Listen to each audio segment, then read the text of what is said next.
welcome to Can You Keep a Secret, Tom? We got a good guest today, Mr. Brett Hedican. He needs to become a pastor in a mega church or an assistant coach in the NHL or a five-star general because he's a motivating man, wouldn't you say?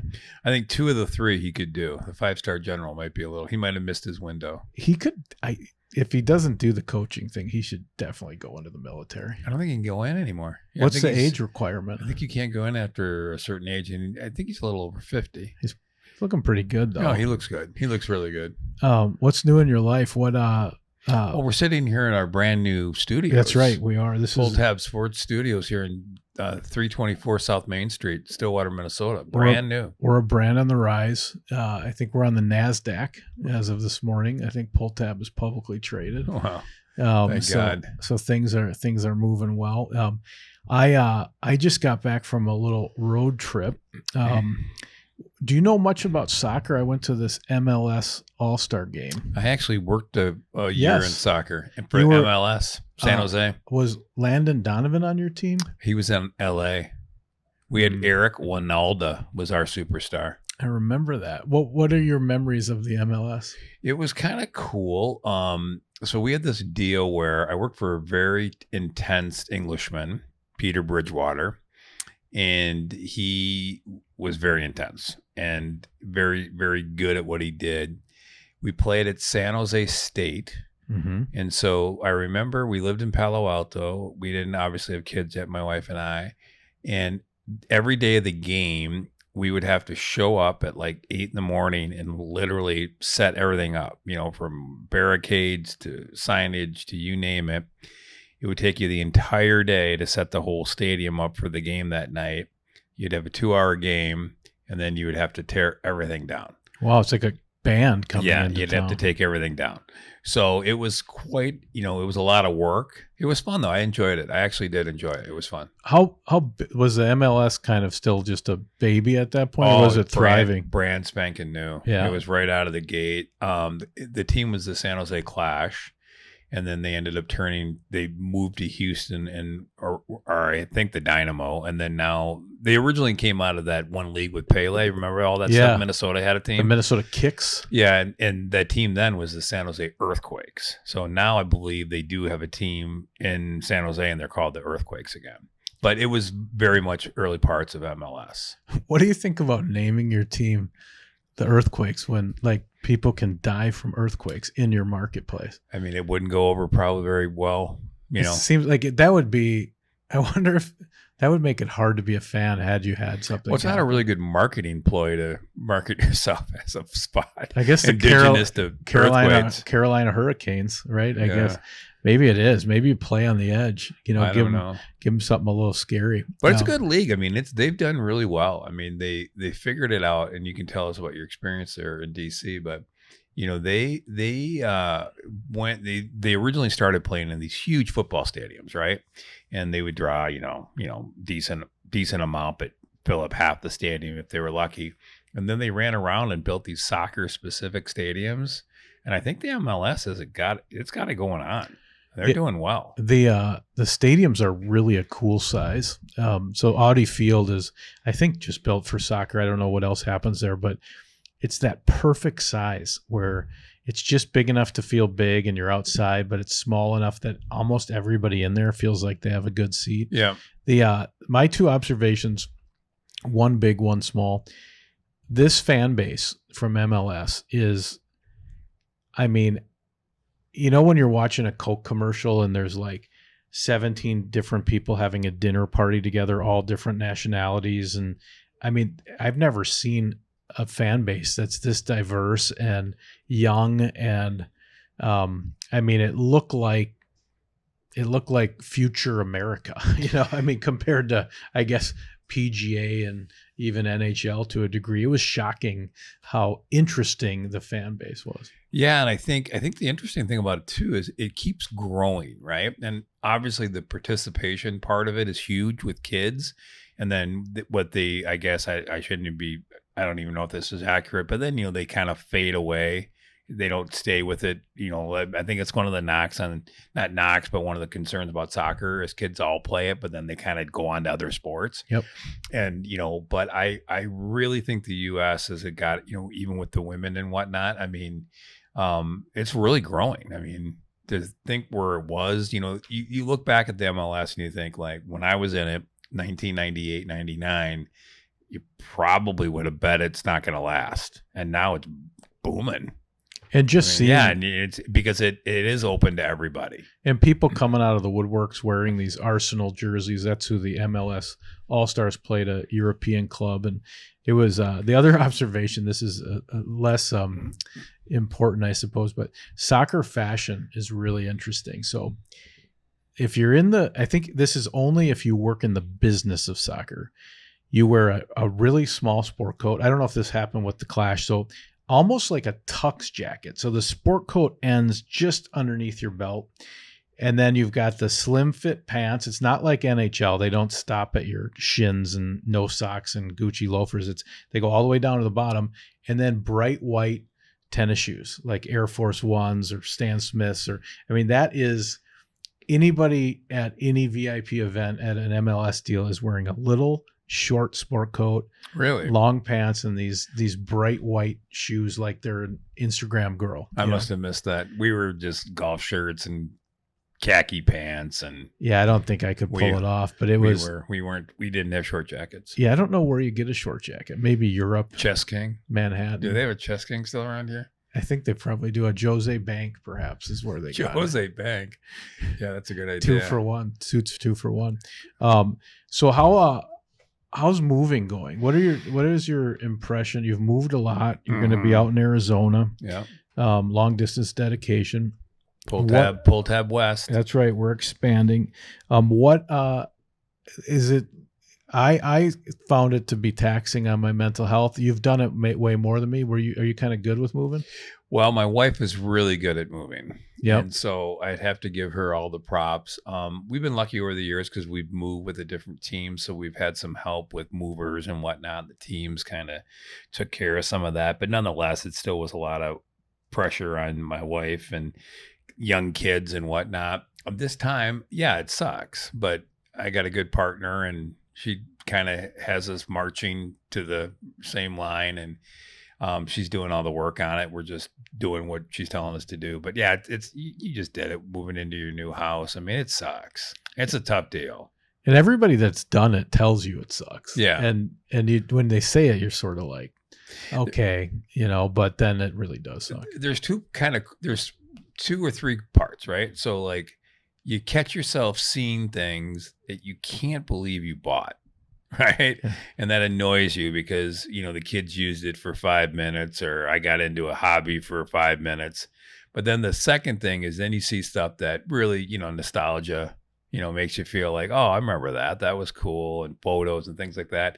And then that just kind of rolls a little bit into melancholy where you're like, I'm not the most sentimental person in the world, but I've caught myself a few times looking at stuff and remember when the kids were younger, we were doing something, and the house, that was our headquarters for 20 plus years, and you went through the same thing. What was something you saw that you bought that you couldn't? Do you have like a Nordic track? Or I remember my dad bought at Brookstone. You remember Brookstone?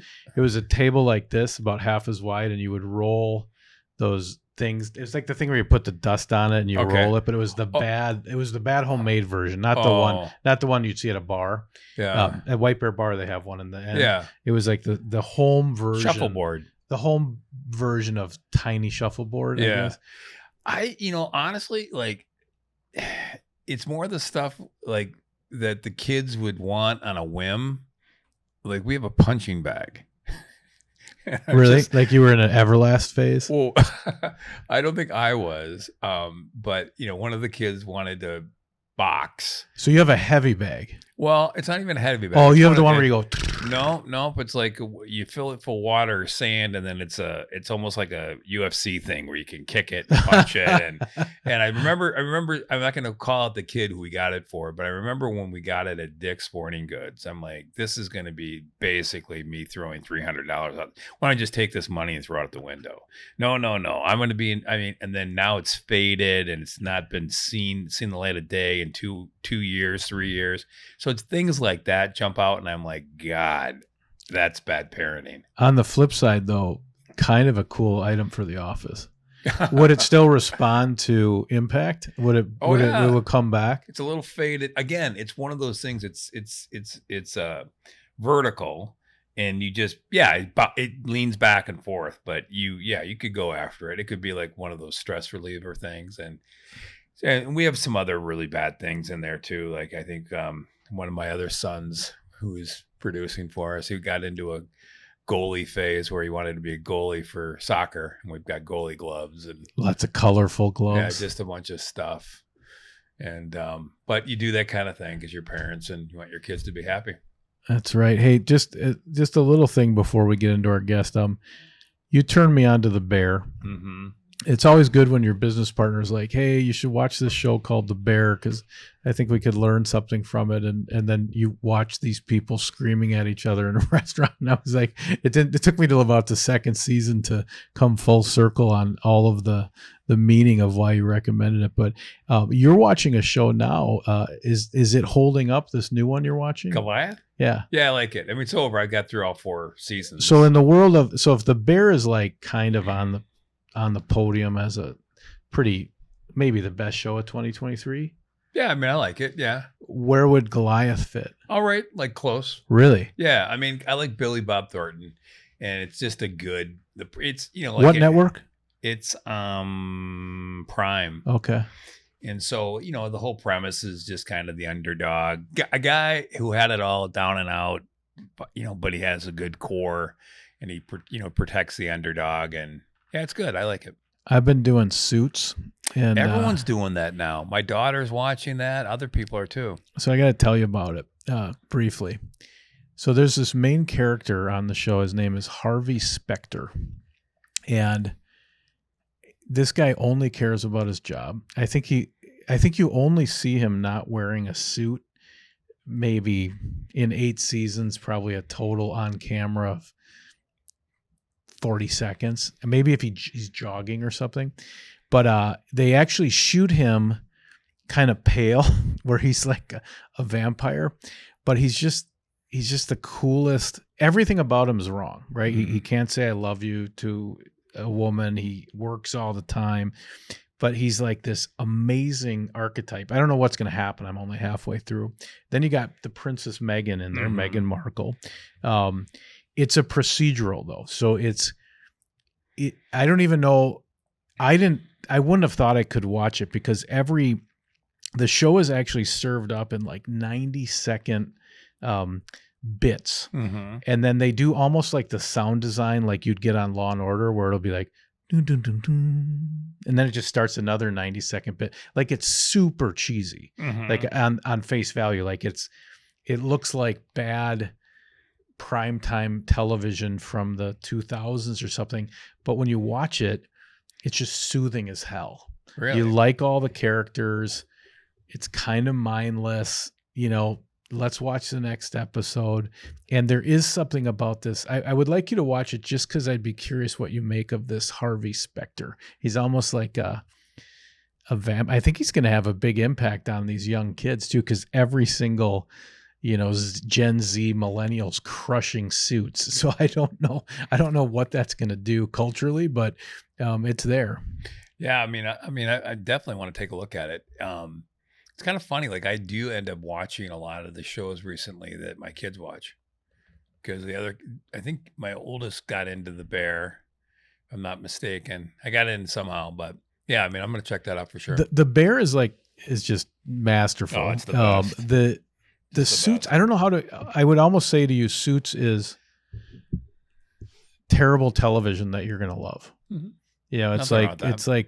It's just, it shouldn't work today that many years later, but there's something about it that it's like a weighted blanket, I think, for everybody. Well, it's like movies. Like I always laugh because we both like movies and stuff, and I'm not a movie snob, so I can watch anything and find enjoyment to it. And so, like when you do those big blockbuster movies, what I'm trying to think of, like a Barbie. or a Justice League, and people will be like, "Oh my God, I can't believe you went to do that." And I'm like, "What's the purpose? I want to go there for 2 hours and not have to think about anything." Well, that's like Mission Impossible I'm right now. I mean, I'm there to enjoy myself. I'm not there to find meaning in every single thing I watch. So it's interesting. It seems like Tom Cruise is the only person that can make a film that works in a theater anymore, and he's now Mission Impossible's out and it made a bunch of dough. Would you go see that? Oh yeah, just for sure. Popcorn movie, For sure. Yeah, that's a good way to say it. Popcorn movie. For sure, I would go see Mission. I mean, Tom Cruise, he's got it going on. Yeah, he may be drinking baby's blood because he's not aging. I'm not sure what sort of trades he made. It's that Hollywood. Good trade. It's that Hollywood lifestyle, man. When you can work out for all day long and have someone tell you what to eat, you'd look that way too. Have you watched Little Man yet? No, I've seen it on the thing. It's been queued up into my creepy. Yeah, so I've seen parts of it. If you just want to do yourself a favor, just check out the Wayans brothers classic film Little Man. I will not describe it on the show because I think there's only one way it goes. I think if I were to try to explain what the movie was about, I could get canceled potentially. Yeah, but it's the fact that happened though is worth watching. It's teed up like when you go to Netflix and it shows like because you've browsed. Oh yeah. You've been down. When you mentioned it, I knew what you were talking about, but I have not seen it in its entirety. Yeah, so far, my 22-year-old son living at home has introduced me to Keanu. That's a movie about I like that one. A movie about a cat with Key and Peele, and then Little Man was something he had sort of teed up for me when I got home from work one day. You know what Keanu's movie tagline is, right? For the movie poster? Yeah. What is it? Kitten, please. Without further ado, I think it's time to get to our guest, Mr. Bret Hedican.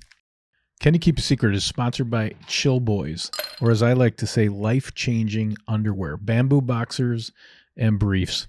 If you're getting a little swampy down there, it's been a hot summer, we're in a drought.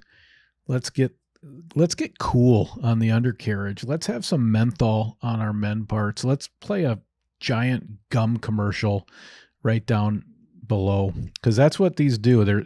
You think I'm joking. I swear when you put these underwear on, it feels like you just opened the freezer door to cool yourself on a hot summer day after mowing the lawn. So check out Chill Boys, life-changing underwear, bamboo boxers, and briefs. Can You Keep a Secret is sponsored by Duke Cannon. Duke Cannon makes hardworking products for hardworking guys. If you're somebody that puts product in your hair, don't be grabbing whatever your stylist gave you or what somebody sold to you at a hardware store. Get the good stuff. Get the Duke Cannon. It's made for guys. It's built for your hair. Serious Flow is one of their best products. Certainly has captivated the mind of the hockey community. They got giant bars of soap. They got everything you need to take care of your grooming. That's Duke Cannon, Minnesota company. They support the U.S. military. Get on board with Duke Cannon. Man, do we have a good guest today, Tom. A legend, 1,039 games, 294 points, Stanley Cup champion, Olympian, entrepreneur, tequila connoisseur, troubadour, Mr. Bret Hedican, all the way from North St. Paul. He made the trek down here to visit us today. How are you, buddy? I'm doing great. Thanks for having me. Always good to see a couple Minnesota boys, good friends. Yeah, great having you. Yeah. So we are gonna wind it back just because it's kind of fun to get our bearings. So I got it. So North St. Paul. I want to hear, like, what was it like for you growing up, Gerald and Teresa? What's like, if you were a sitcom as a kid, like, is this like mac and cheese and what's dad doing? What's mom doing? TV dinners? What was it like at the Hedican household? Well, Tom and Jerry, Terry and Jerry, whatever you want to say, they went together like peas and carrots. I think they grew up together. They grew up in the same neighborhood. And a matter of fact, the neighborhood that they were a part of, there was, I guess, 100 kids within a square block that my mom and dad grew up together. And My dad was, out of high school, tool and die, ended up kind of having a job, eventually became a jet mechanic, but played softball 3-4 days a week, excuse me. And then my mom was, she worked at least one job sometimes too. So I grew up watching a couple of, North St. Paul kids trying to make it. And I think that's really, if I think back of where maybe I got my work ethic, I think it was through watching those two. Yeah. Just kind of plug in every day and make the most of it. Were they good athletes? Both of them were. Yeah. I mean, my mom was a good athlete, but my dad was really good. I mean, he was a terrific softball player. Even I think he had a tryout with a professional softball team at some point, but when he played third base. So when you play third base in softball, you better be quick or you're going to have a flat nose, right? I mean, he was a guy that without question was, I'd watch him and he was top shelf. I mean, great athlete. Oh, that's wow. So I didn't know you played 4 sports. So hockey, football, soccer, and golf. So what is this? What does this look like? This is what was the pecking order of those sports, and what kind of player were you in those sports? Well, I really thought I was going to be a football player, and then for whatever reason, I didn't grow until I was 17 years old, where I grew 7 inches in 1 year. But prior to that, I played football as quarterback as a kid growing up. Loved the sport, and even though I loved hockey, I think I was more leaning towards football. In my freshman year in high school, I played football, but I was getting run over. 5'6", not really conducive to be playing, football and being run over on the field. So I decided to try soccer. Never played soccer in my life. I decided to go, okay, let's give this a shot. And showed up, and because I could run, I had some quickness to me and had some agility, but never had a ball hit my foot really. And just said, I'll try it. Ended up making the team as kind of a secondary player. Played my, sophomore and junior year. And then all of a sudden my junior summer, I grew 7 inches and said, you know what, my senior year, I'm going back to play football. What's that like to grow 7 inches in a summer? Yeah. I mean, were you just you left school and you showed back up in the fall and people were like, who is this person? That's what happened? That's like a Marvel comic. That's like incredible. Origin story. That's like something that Peter Parker does. Or like the Captain America, Steve for Rogers. real. That's not like were you in a bale of hay and you were naked and then your parents found you and you were like 7 inches Who is taller? Is this the same kid? Yeah. What was that like? That's that's a movie, like an 80s movie where you wake up 7 inches tall. I went in to get my license when I turned 16, and I remember fibbing, lying, whatever you want to call it, saying I was 5'6", 135. I was not at 135 pounds. I think I was much less than that. And by the time I turned 17, that I was 6'2", 165, and just like that. And I remember walking into school, and I can vividly remember a couple of teachers coming over to me and saying, what in the, are you the same kid? And did you grow yesterday? Like what happened? And that was kind of how it started. I don't remember being clumsy. I don't remember really, losing a lot of my coordination as far as I could remember. I'm sure people watching me is like, yeah, maybe he's lost it. But I think it was more about all of a sudden I had some power and I had some size to me. Yeah. Where that was kind of, for sports, it was starting to work, particularly in the hockey world. Yeah, I was gonna say, so before you grew, were you like one of the better players still? I think, my mom and dad would tell you that, I didn't think of myself as a good player, but I was always one of the smaller guys on my team. Right. But I think that forced me to be scrappy. And a matter of fact, I remember getting some awards at the end of the year where they hand out this award and that. I've got some scrappy awards tucked in a shelf somewhere. All right. That said I was the scrappy player. But they said that I always could skate at a high level. Okay. And I was always noticeable on the ice, even though I wasn't very big. So that was one of the things I think as a kid I had going in is I was really a detailed kid. I remember watching great skaters and how they played, and I would try to imitate them. And that's kind of how I became a good skater. So then you walk in at 6'2". I'm sure they were salivating, and then you just took off, right? I mean, did that affect your skating at all? And that 7-inch growth? I mean, because sometimes you hear that, right? Where he grew and he's got to get his stride back and all that stuff, or was it just like riding a bike? Going into that senior year hockey, I think I was really unknown. And nobody had they knew I was a player that could skate, but they didn't know this kid was 6'2" and he had potential. And it's like everything kind of came together that Uh-huh. senior year. I didn't have any schools looking at me my junior year, not one. Matter of fact, even after my senior year, when things kind of came together for me on the hockey rink in my senior season, I finally had one school knock on my door, St. Cloud State. And they said, we think you could probably play college hockey at Division I, but we're starting a new program. We're changing from Division III to Division I. Do you think you'd want to come here? I'm like, well, you seem to be my only option. and I took the partial scholarship and ran with it. Wow. What was so you're known for your skating back in the day, besides like the Madonna jersey flap, and he's from Michigan, so we'll throw him out. But Okay, I was going to ask what that is. well, He's there's beautiful. just yeah. there's a lot of people with slow motion music videos in their head of Madonna skating with the jersey flap. Oh, I don't okay, know. I I gotcha, don't know okay. what it's in soft focus. It's in there. You can recall it. okay. But I would say, Brett, you're really known for your skating. I saw finish second and fastest skater to Mike Gartner at some wow, point. Gardner could fly. But did you? I think I remember this. Did you train with somebody? And there's a lot of people that have kids playing hockey. They're trying to figure things out. What would you say to somebody trying to be a great skater? What did you do? Did you specialize in anything? And why did you become such a great skater? So growing up in North St. Paul, there was a gal by the name of Sue Pearson. I remember telling this story. We were in the 1994 Stanley Cup Finals against the New York Rangers.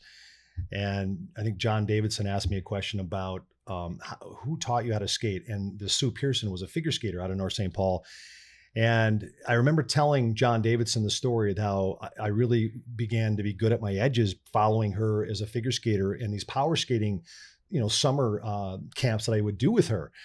And I'll never forget John Davidson bringing it up in the Stanley Cup final in one of the games. And Sue Pearson happens to be watching it at home in North St. Paul. And she starts to weep because her name was mentioned. And, but that's kind of, I was really detailed when it came to feeling that and holding the edge as long as possible. Some kids just go down the ice and they're just quickly moving down instead of really trying to feel the seat cut on the outside edge or the inside edges. And feeling it all the way, holding on to the last second before you move to the other blade. And I think that detail of seeing what it was supposed to look like and then trying to apply it, I probably was more of a visual learner as a kid. And I think that may be how I applied that visual learning into my athletics. And I think through that repetition at a young age, 10,000 reps of anything you're going to get good at. I think that's what kind of laid that foundation. And then I started adding some power and some strength. And obviously the size we talk about is when all of those things, the edges and the power and the size started to come together. So you do color for San Jose now. You see every team throughout the year. Who, as a skater, a pure skater, who are the guys you just go, damn, son, that is like that is a thing of beauty just on the skating. Who are your top guys? Well, clearly for me, Connor McDavid is, you mentioned Mike Gartner and you mentioned Mike Madonna. I had a chance and privilege to play with Pavel Bure for 10 years. I mean, Alexander McGillney, the Russians are typically Sergei Fedorov. But I look at Connor McDavid today and I see his power, his agility, his ability to handle the puck at a high level, at a fast pace, never seems to slow down. I love how he can stick handle and put the puck through players, pick it up with his skating ability on the other side. I mean, the game has changed. 2004, 2005, the lockout, excuse me, is when they changed the game for the better. They said we have to take out the clutch and grab. And that was the moment that the game moved positively in a direction of skill and people that could actually skate at a high level. And that moment, you started to see the NHL as far as skill level throughout really start to take off. But when I think of the greatest skater I've ever seen, I'm thinking Connor McDavid. And that to me is one of the things of beauty. And Erik Karlsson is not too far behind. In his prime, he was as good as you'll ever find. But those two guys come to mind right away. Hey, when you were at St. Cloud, Herb Brooks was there? He just left, I think a year or two before I got there. Okay. Did you had a relationship with him though through like Olympics? You knew him, right? So any Herbie stories, or what was your relationship with the legend? I do have a Herbie story, and it's a tough one because 2001, I get a call from Herbie after the season. It was just the 2001, 2002 season. And they were going to look at a bunch of guys that were kind of on the edge to make the Olympic team in 2002 at Salt Lake. Yep. Going to be in the United States. Any American hockey player would be wanting to go for that team, to play on U.S. soil, to have a chance to win a medal in front of your own country would have been something amazing. So he calls me on the phone.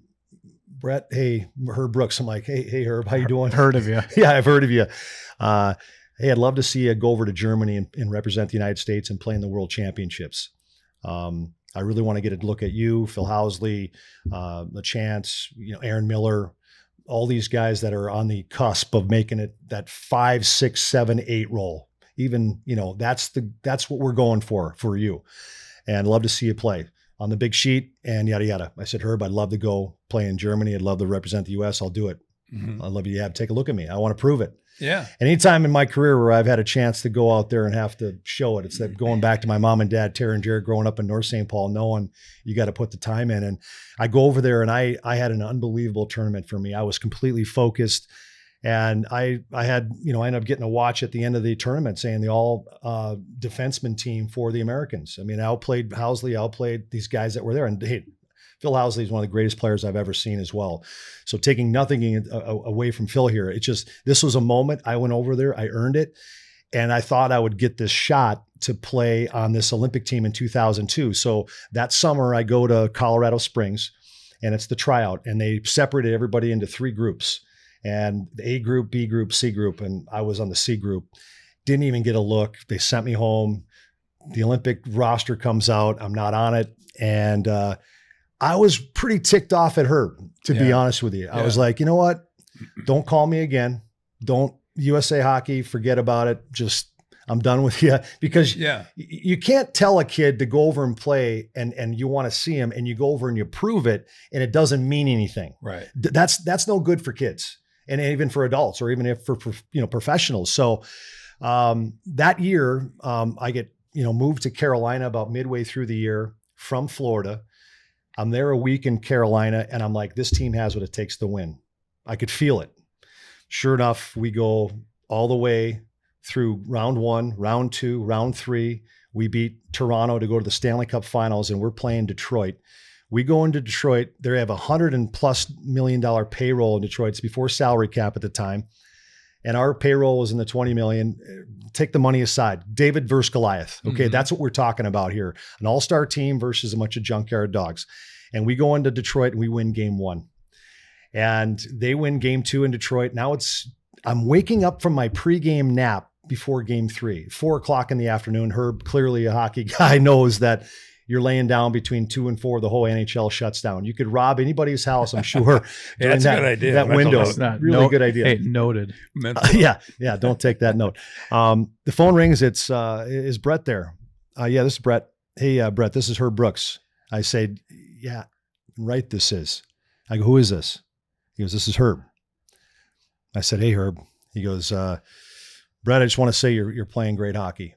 You're playing unbelievable, and you guys have really got a shot to win this Stanley Cup. And he goes, I'd love to see you bring that Stanley Cup back to St. Paul. And it was just kind of a pause. I can still remember his voice. I can still remember that pause. Yeah. Bring that cup back to St. Paul. And it was kind of, I get a little bit choked up because the guy was I'm getting choked phenomenal man that I really looked up to. And really, when I was 10 years old, it was that moment that I said I wanted to become an Olympian when he won a gold in Lake Placid. I mean, that was when my journey and my dreams started at that moment, as I'm watching the 1980 Olympic team win a gold with my dad sitting on the carpet leaned up against the couch, watching that moment happen. So I think when Herb called me, it was his way of saying, hey, you're still a St. Paul kid. You're still a guy that, maybe I didn't give it the right shot to. I didn't give you the proper look probably. And that was his way. And then he ended up passing away shortly thereafter in that car accident. But I'm glad he called. I'm glad it was him, that I heard his voice and that moment happened. It's so great because he doesn't need to do that. No. And it's so hockey too, because he's apologizing to you without apologizing to you. Right? Yep. He doesn't want to show his stripes. Yeah. Just, hey, I'm going to set this here. Yeah. You do with it what you will. Can You Keep a Secret is sponsored by Unreal, independent clothing crafted around the athlete.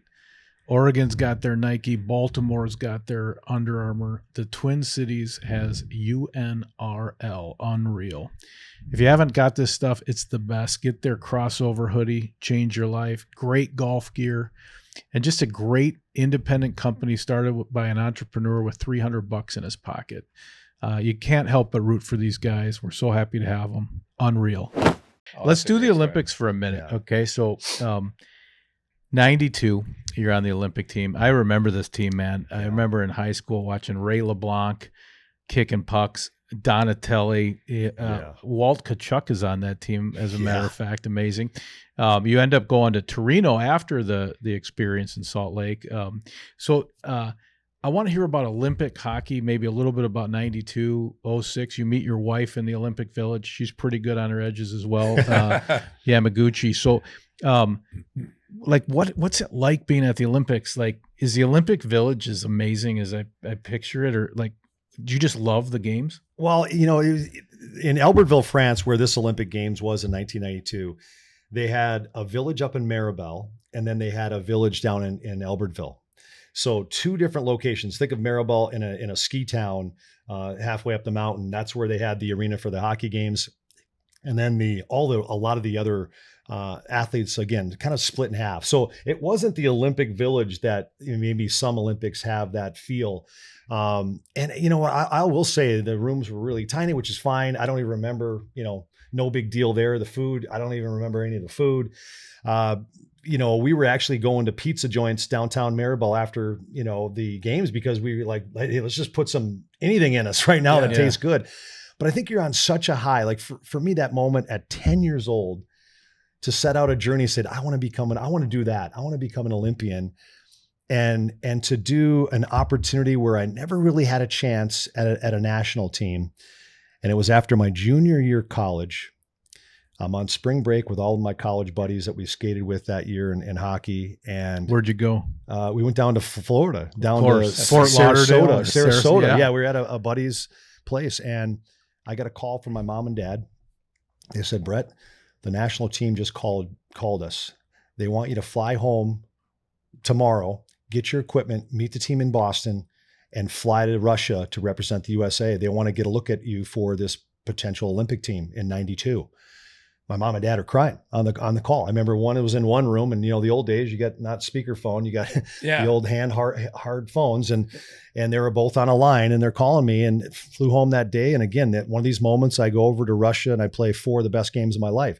Well, the coaches of that team were going to be the coaches of the next Olympic team. Dave Peterson, local, in Minneapolis kid that grew up, did good, was a great international coach. Anyway, I get asked to try out for the national team, and when I finally go and try out for that national team and I make it, you don't really know if you're going to play in the Olympics.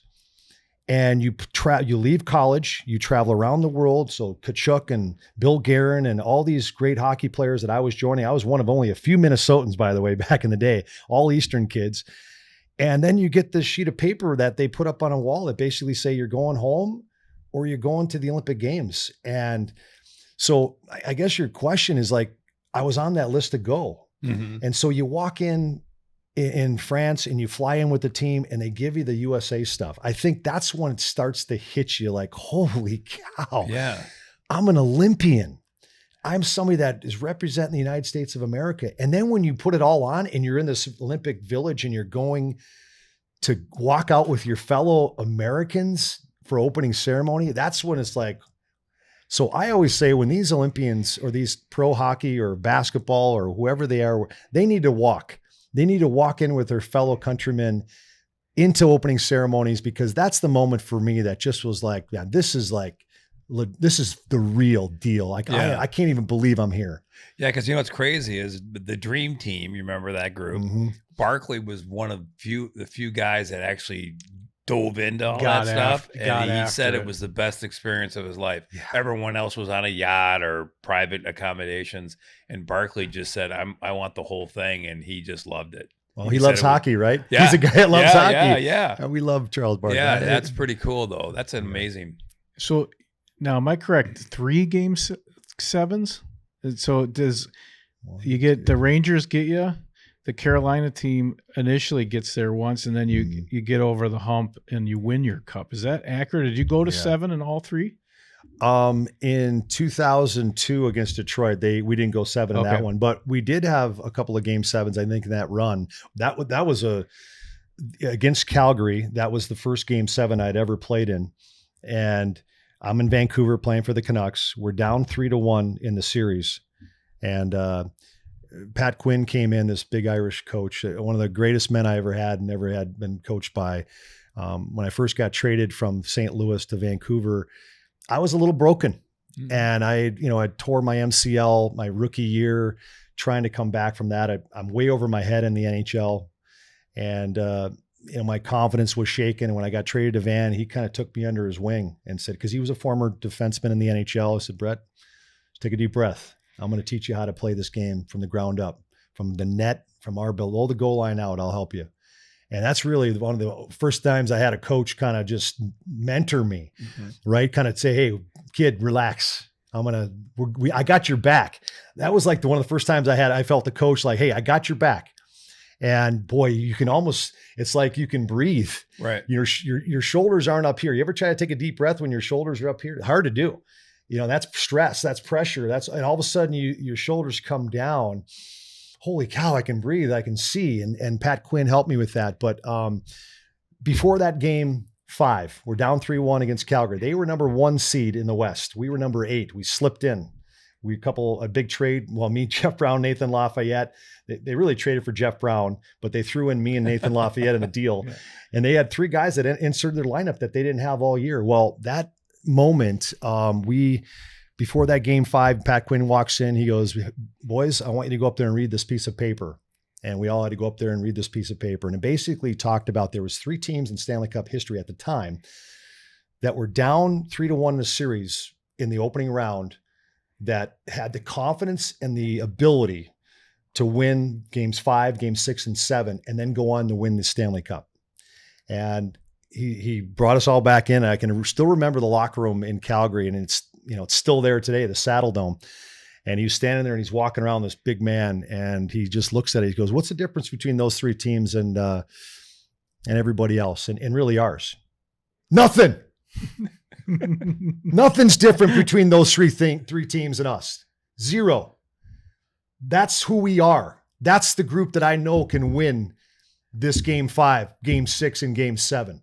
Wow. And we go out there in game 5 and double overtime. Pavel Bure goes down. Or actually, that was, I think, Courtnall in that one. Anyway, win that one in overtime. We go back to Vancouver for game 6. We win in overtime. And then game 7 back in Calgary. That's the one that Pavel Bure in double overtime gets the pass from Jeff Brown, the guy he gets traded with, gives him a perfect pass going down the middle. Terrific move on Vernon, burns him, and pandemonium. We end up winning that round, and that really catapulted us against Mike Modano and the Dallas Stars down there, who had swept whoever they had played and were waiting for us to get through game 7. And I'll never forget the moment where we go down there in game 1 in Dallas, and they thought they were going to intimidate us.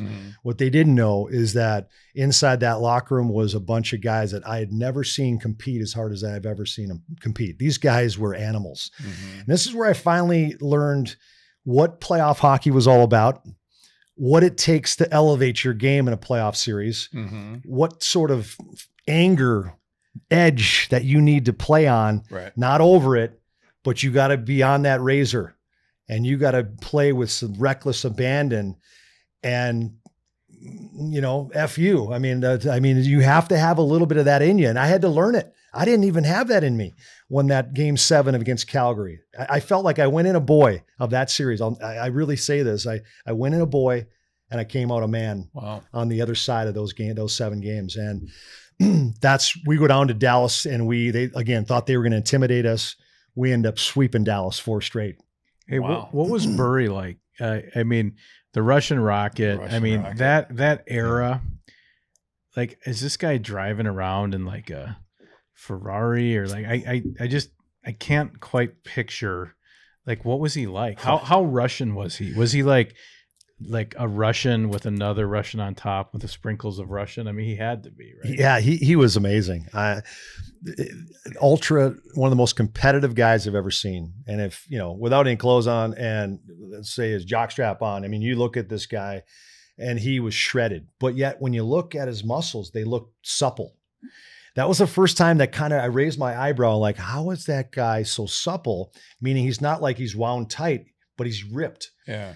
And I learned many years later about training and learned from a guy that really studied from Russians and had a little better understanding of that. And now it all makes sense to me. But when I say ultra competitive, he wanted the best against the goaltenders in practice. Okay. And so what he would do is in practice, he'd keep track of exactly how many goals he scored against each goaltender. And at the end of practice, he would go in and he would write it down on the chalkboard saying, hey, Kirk McLean, X goals, Clayton Whitmore, X goals. And they get pissed, of course, because they're getting called out that he left these goals in. And it usually wasn't one goal. It was like 5, 8, 9 goals in practice. That's so good. So what would they do next day in practice? Well, they'd be bearing down. Yeah. Well, that's exactly what he wanted. Right. He wanted their best in practice because when he knew he scored in practice, it was good enough to score in a game. I mean, this guy was one of the greatest I've ever seen. It's funny because you picture him being like, I don't know, kind of a pretty boy, because the nickname Russian Rocket, and I just picture him kind of. Oh, he was a good looking. He is a good looking dude. But he sounds like he worked his ass off. Oh, too. well, I didn't know. So you figure he was the first guy off of practice, not one of these guys that stand so late. He would be off practice, and before you knew it, his equipment would be off in the locker room, and he'd be gone. You wouldn't even notice. You wouldn't even see him. But when we got traded together from Vancouver to Florida, him and I got traded in the same trade. And we lived in the same apartment complex. And so it all came clear of a guy that's all shredded. I never seen him work out. Well, there was a nice gym in the bottom of this little apartment complex that we stayed at. And a couple times I went down there to get a little bike flush night before a game, whatever. And I walk in there and he was churning, his sweat pouring down off a bike. He gets off the bike after a 30-minute bike ride and he does this routine with a barbell. And what he did, what I saw it blew my mind. Wow. And then it all came clear that this guy is under the radar doing it behind closed doors and doing what he really needed to do to have success. But I mean, he scored 50 goals in his sleep, this guy. You look at his stats, it's like ridiculous. Yeah, it's nuts. Hey, talk just a little bit about Carolina when you got it done. And I think it's interesting when you're talking about how playoff hockey, you have to learn how to play that. You obviously had some time to do that because you went on these long runs. You finally get over the hump. What was that team about, and what do you remember most about, hoisting that trophy? I think, the 2002, 4 years earlier, before we won the Cup in 2006, when I mentioned to you earlier, like I knew a week being in that team, I knew it had the core to win, right? Or at least I knew we had a chance to win, and we lose against Detroit. Yes. But that year I became an unrestricted free agent. I could have signed with a few other teams. I think Toronto had called me. I think the Rangers had called. A few other teams had called my agent, said, hey, they want to sign you. But I elected to stay in Carolina. Jim Rutherford signed me to a 6-year deal. At the time, there wasn't a lot of 6-year deals being handed out, but he ends up giving me a 6-year deal. And because I knew that Rod Brind'Amour would eventually take over the captaincy for Ron Francis, and because Ronnie was about to retire, and I knew with Roddy, with the captaincy, and I knew the core we had, that this team would be my best shot to maybe win someday. Now, again, this is a guess. This is my best guesstimation because I'd lost 2 Stanley Cups. But I had seen what 2 Stanley Cup teams look like from inside, from the Pat Quinn, from the 2002 Paul Maurice group that we lose to Detroit. So I wasn't blind. I did see with my own 2 eyes things that I can't unsee about how guys train, how guys treat each other, how guys, aren't all about themselves, that are into picking up guys when they're down, right? Making another guy better. That when it's easy for you to push a guy down that you're trying to take his job. But what happens if the guy's trying to take your job and you're actually trying to make him better? Mm-hmm. Think of that environment. And that's what we had in Carolina. So going into 2006, we hadn't made the playoffs the year before. The lockout happened. And so we missed a full year. And again, I just knew we had the core to win.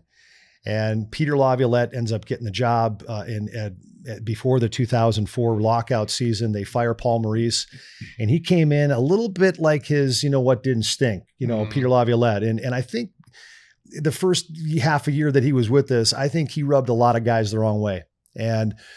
But I think being around us that lockout season and then seeing the way the guys trained, seeing how professional they were, seeing what type of people that he had, I think he realized one thing, that he no longer had to motivate a bunch of athletes to do more. It was probably the opposite. How do I channel these guys to build together? And so the first thing he did at training camp, he did this ropes course. He took us all away from the ice rink, and we had to do a team building day. And I think that was a really pivotal moment to the season that set us on course to win a cup. Is we realized that at the end of it, I remember being all in a circle, and I remember us all kind of had to do something where we embarrassed ourselves in front of everybody else. And every guy had to do something like that. And I just remember the guys that really thought maybe they were above things like this, they kind of got taken down a notch. And the guys that maybe were down at the bottom said, hey, those guys are just like me. Right. We're all in this together. The only way we're doing this and going on the journey that we need to go on is if we all realize that we're all one here pulling the rope. I think that was like, it laid the bedrock to the foundation then that we built on that year. And you put that bedrock down on top of a foundation of a bunch of workaholics and guys that aren't interested in their own success, but more importantly, they're more interested in their teammates' success, with a coach that finally has been humbled a little bit by his attitude, realizing that maybe he doesn't have all the answers. And I think it was like that perfect storm. And I mean, so many great practices that we had that year and moments that we would beat teams in the third period. I'd like to go back and think of the games we had where we were down going into the third, that we came back and stomped the team, not by one goal, but by multiple goals because of the conditioning that we had. And that's what Roddy Brind'Amour today, I think everybody talks about his teams and how they're conditioned. It really was probably on the foundation or the bedrock of what we did with Carolina that year. Yeah. Rod the Bod was, he's an unreal, animal, right? Oh, unreal. like, what do you think he's doing now? He's training probably today. So he's like got a weight vest on somewhere. He's just an animal. I loved what about Roddy, everything about him. First of all, one of my really dear friends, and I'm really proud of him to see the success that he's having as a coach. Does it surprise me? 100% no. Doesn't surprise me. You see a lot of those videos of him coming in the locker room, and he's authentic, not trying to be anybody else but Rod. And he's a guy that was one of the first guys in the locker room. And he was the first guy. He would take off, his street clothes, and he's in the weight room. It's not like no, it's in the weight room, going through his normal routine, whatever it was. And they had these sheets of paper. We had them in Carolina where it was like a whole workout for abdominal, for leg power, to this. And he would just start flipping through these things, working them down. Like, then go to page 2. Oh, this is legs. I mean, that's what you do, John. Right? This is before practice, by the way, right? It's exactly what I do. I'm also supple. It's hard, but that's how he set the tone. In a different way. Can you zoom in on the camera, show how supple I am? I do want to hear you talk about, you've got this phrase that I love, that mob mentality, make others better. And seems to be something that you found as an ingredient in all of the teams that have been successful. What does that mean to you, that mob mentality? Well, it's kind of going back to these teams that I've had success with, these Stanley Cup environments that, particularly it started in Vancouver, and it was a moment, my very first game as a Vancouver Canuck. Back where we were talking about, my confidence wasn't very high. And if you can go back, you can pull it up on YouTube. It was the night that Gretzky broke the all-time scoring record in LA. So if you can remember that game, that was my first game as a Canuck. And it was my first game sitting in that locker room in LA, and where I go out and I make a mistake in the first period that I think costs us the goal. And I remember sitting there, I'm thinking to myself, already running through your head, new team, I just make a mistake, cost the team a goal. I'm not getting off on the right foot. I'm setting, all these things are running through your mind as a kid that, young kid, get traded to a new team.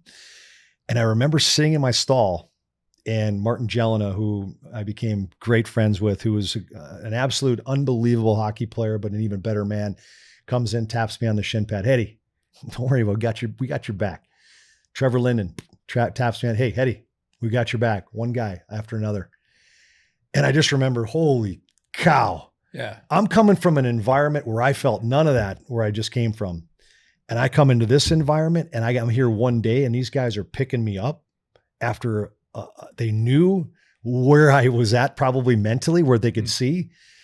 That's making others better. That's when you do that in a locker room, you do that in a workplace, you do that in places where you can build people up, you're going to do good things.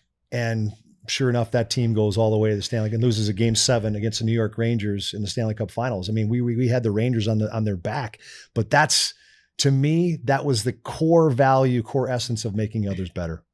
You know, what's amazing is listening to your stories, like even from starting in as a young kid to now, like everything you talk about is what you want to talk to your kid about. Because hockey is so different now. I think, well, I don't know. I never was ever at the level you are, but every kid now, it seems, and I'm generalizing, but a lot of these kids are like what elite team they're on and all this kind of different stuff. And every single thing you're talking about at the highest level is what I would want my kids to be a part of. Yeah.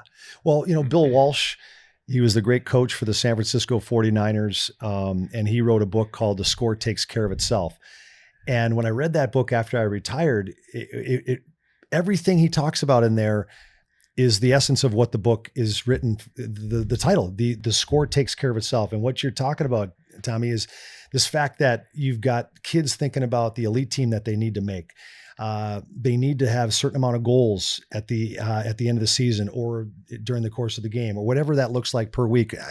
Anything that they think about the score or what it needs to end up. No. Let's go back. Let's talk about making others better. Let's talk about treating each day as a day to learn. Mm-hmm. And I think that humility that I've always said is the core value of, I think, any successful person. Now, humility to me means that you don't have all the answers. That's, you've got enough humility about you where you can walk into every day to say, gosh, you know, today could be a good day to learn. I could learn something that I didn't know yesterday or even this morning, but today because of that humility, it allows you to learn. And I think that's what kids should think about today is take each day as a day to learn and a day to get better, a day to make your teammate better, a day to pick up a kid on that team that you see might be a little bit down. You go pick them up. And then, oh, by the way, the score or all the accolades or the successful teams that you want to make, the score will take care of itself.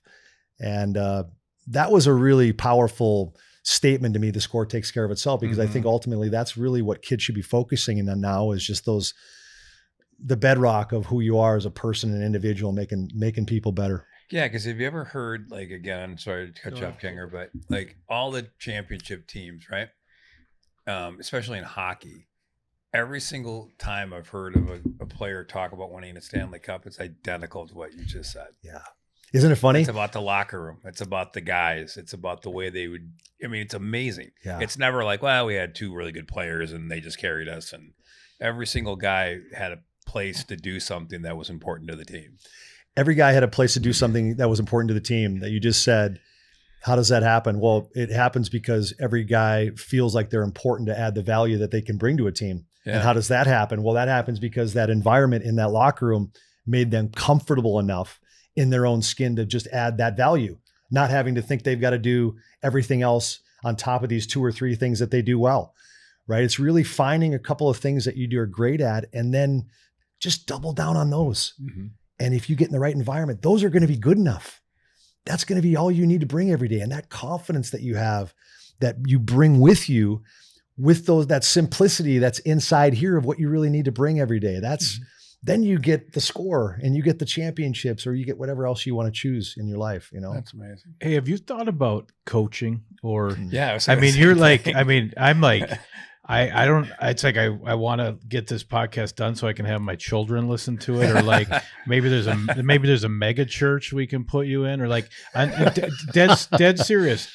Have you thought about coaching or public speaking, or do you get enough of that in the color commentary job? Do you get the ability to maybe put messages into broadcaster? Because I think you are so passionate that I think you can make people want to run through a wall, and that's a really good skill. So I'm just curious if that's something you're going to do ever. Rod Brindamore has called me a few times, and him and I being really close friends, I would love to work with him someday in any capacity. And like tomorrow, seriously tomorrow. And I think, I think just being in a coaching environment, when your kids are in that stage where you want to be around my two daughters, and one's a freshman, going to be a sophomore in college this next year, and then my other one's going to be a senior, you want to be around there, even though I'm still traveling with the Sharks doing the broadcasting piece. But I would say I'm at that point now where I do want to be back in that environment someday, because I feel, winning a Stanley Cup again would be really fun. Yeah. And I think being in an environment where I can utilize some of the tools I've learned to make a guy better, I think that's what really drives me. I think it is something that I'm passionate about. I would love to do it, Kinger, get back into it to answer your question. I think you should. It's right there, man. Yeah. It's exploding out of your chest. So whether that's a year from now or whatever. Yeah. Cause just listen, you're like a pros pro. Yep. Right. And so the question I have related to that is the players from your era, do you see changes in the players today? Do you think it's the same thing, right? When they win cups, it's the same formula. But do you see any difference in the players as they get, I'm going to know a lot more when I dig into that locker room someday. Yeah. I'll be able to see, because I just pick up little things coming out of a locker room, hearing from coaches saying, hey, the athlete's different today. You got to tell them why. Why do you want them to do a certain thing within the ice? Or why am I out of the lineup? I want to know specifically why you took me out. And so the athlete today is just changed that way. We're back in our day. It's like, no, you're out of the lineup, kid. You go up in the rafters and watch the game tonight and get hungry. That was the answer back in our day. Now it's like, no, the kids will cook, they might go the other way on you instead of pulling them in somehow. But, I think, athletes today, they do want to know more. They do want to be educated on how they can become better. And I think the balance now is, how do you give them a little bit of accountability within that same environment?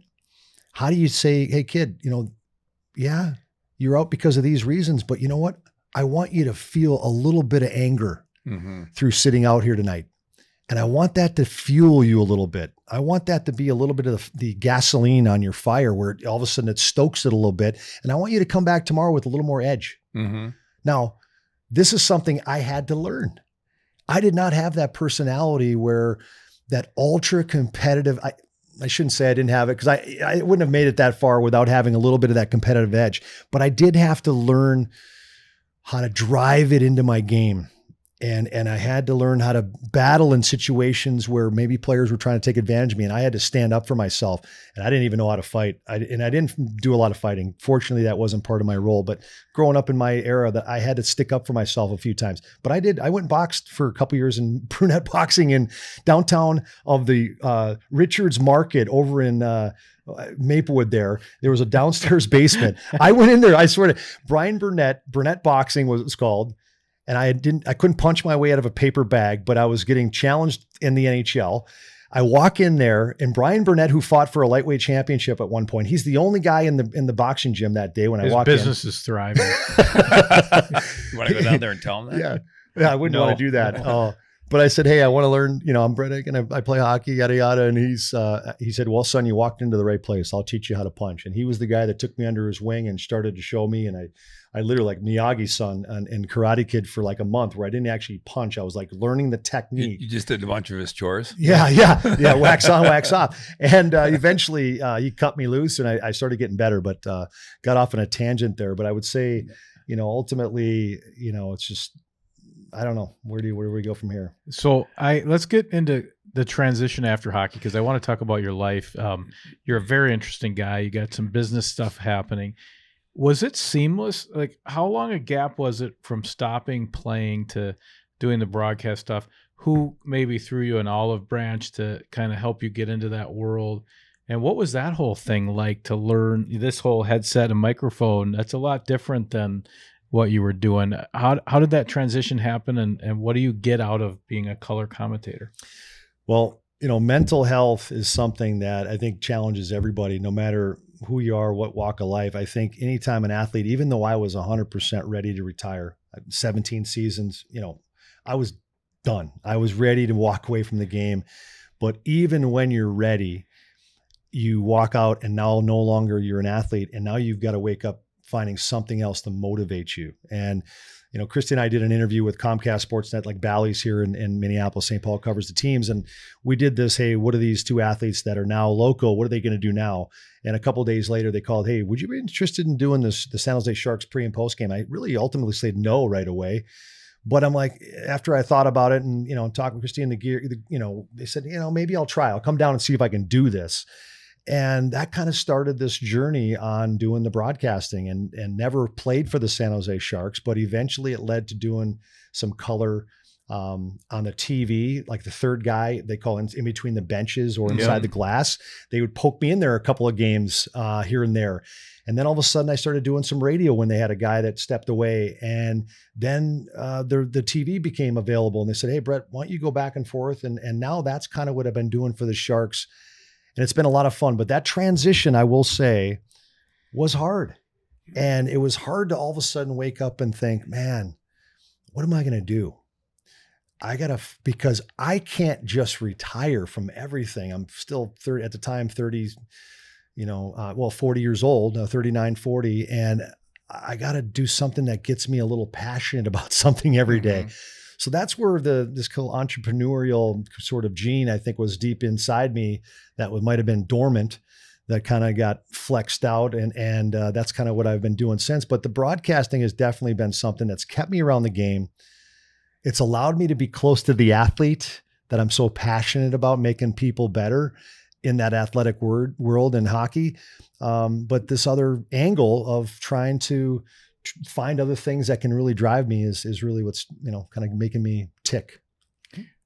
We got to talk about the Heady Pack and Heady Gear as well, HeadyGear.com. But I actually saw this invention many, many years ago. So I'll let you talk about it. But basically, Brett has created a backpack that has more in common with a guitar case or a letter jacket or a sleeve of tattoos than it does your boring run-of-the-mill backpack. And what I think is interesting about it is it's kind of built around groups. It's built around teams and groups and companies. And I just tell us kind of how this invention came about and how's the business going today? Yeah.